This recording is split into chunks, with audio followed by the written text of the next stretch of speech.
मागच्या भागात आर्यनला कळालं होतं की त्याच्या आईचा मृत्यू अपघात नव्हता.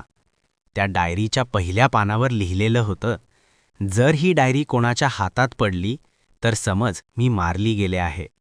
त्या ओळींनी आर्यनचं आयुष्य पूर्ण बदलून टाकलं होतं. तो आणि सिया समोरासमोर बसलेले होते. आर्यन म्हणाला, सिया, तू म्हणालीस ना की त्या डायरीत एक नाव आहे आणि ते नाव माझ्या ओळखीचं आहे. मग सांग ना, कोण आहे तो? सिया काही क्षण शांत राहिली. आर्यन पुन्हा बोलला, इतकं कठीण आहे का ते नाव सांगणं? सिया म्हणाली, आधी मला एक गोष्ट विचारू दे. आर्यन म्हणाला, विचार. सिया म्हणाली, तुझ्या आईचा मृत्यू झाला त्या दिवशी तुझे वडील कुठे होते? आर्यन काही वेळ विचार करत राहिला आणि मग म्हणाला, मला माहीत नाही, मी लहान होतो. ते खूप आधी घर सोडून गेले होते. सिया म्हणाली, तुला खात्री आहे की त्यांनी स्वतःहून घर सोडलं? आर्यन थांबला. म्हणजे? सिया पुढे म्हणाली, डायरीत एका ठिकाणी लिहिलं आहे की कोणीतरी तुझ्या वडिलांवर दबाव टाकत होतं. आर्यन विचारू लागला, कोण दबाव टाकत होतं? सिया म्हणाली, नाव स्पष्ट नाही, पण एक नाव मात्र पुन्हा पुन्हा दिसतं. आर्यन म्हणाला, कोणतं नाव?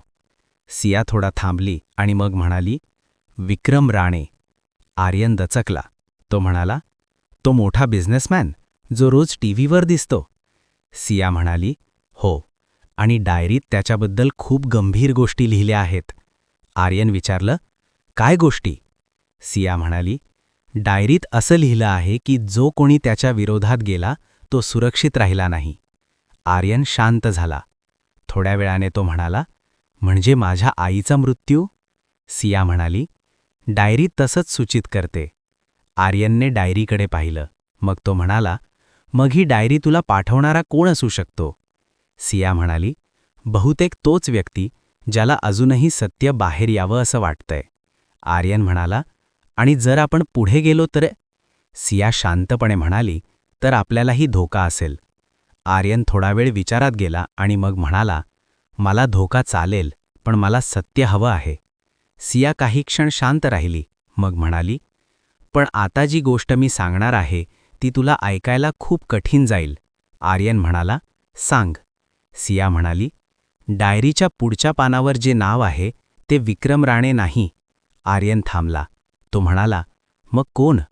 सिया म्हणाली, ते नाव तुझ्या आयुष्यातल्या खूप जवळच्या व्यक्तीचं आहे. आर्यनचा श्वास थांबला.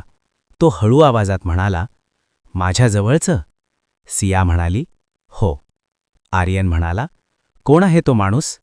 सिया काही क्षण शांत राहिली आणि मग म्हणाली, हे नाव ऐकल्यावर कदाचित तू माझ्यावर सुद्धा विश्वास ठेवणार नाहीस.